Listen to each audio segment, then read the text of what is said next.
Waste Bengal board class 6 chapter 8 बादल चले गए वे। वस्तुनिष्ठ प्रश्न, किसने अपने चित्रों से आकाश सजाया? बादल ने। बादल के जाने के बाद आसमान कैसा दिखाई देता है? नीला। इस जगत में मनुष्य के संगी कौन है? सुख दुख दोनों। चित्रलोचन किस साहित्य धारा के अंतिम कड़ी माने जाते हैं? प्रगतिशील धारा। चित्त का क्या अर्थ है? मन। इस जगत में मनुष्य के संगी कौन है? सुख और दुख। कवि के अनुसार जीवन में कितने दिन दुख सुख रहते हैं? 2 दिन।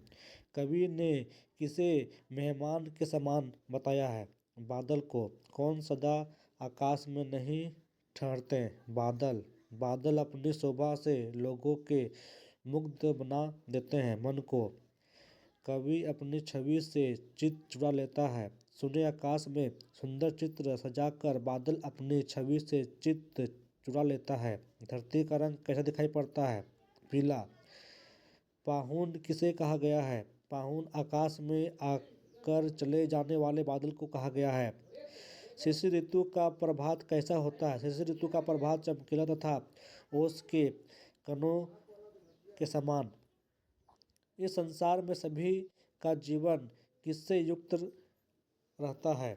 इस संसार में सभी का जीवन नवीन तरंगों से युक्त रहता है। शीतकाल का सवेरा कैसा दिखाई पड़ता है? शीतकाल का सवेरा चमकीला तथा ओस के कणों के समान दिखाई पड़ता है।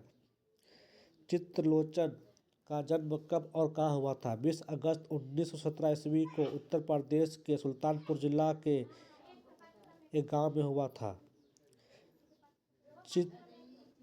त्रिलोचन का वास्तविक नाम क्या है? वासुदेव सिंह। आसमान का रंग कैसा दिखाई पड़ता है?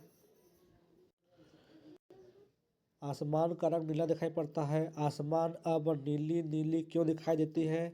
बादल ने सुने आकाश में आकर सुंदर चित्र बनाकर आकाश को सुंदर तथा बहुरंगी बना दिया, पर जब वे बादल आकाश से चले गए तो आकाश फिर सूना हो गया।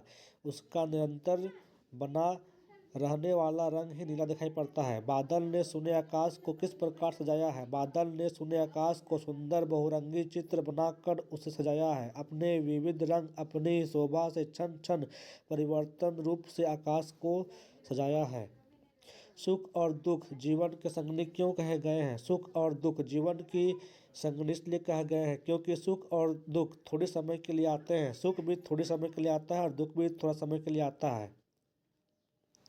बादल चले गए वे कविता का मूल भाव। सारांश।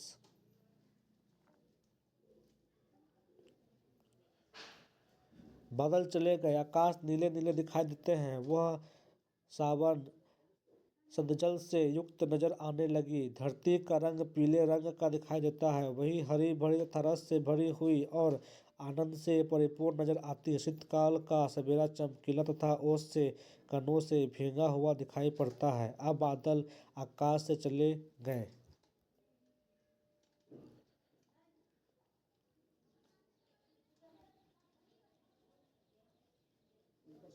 आकाश से बादल चले गए पर प्रकृति में क्या परिवर्तन होता है?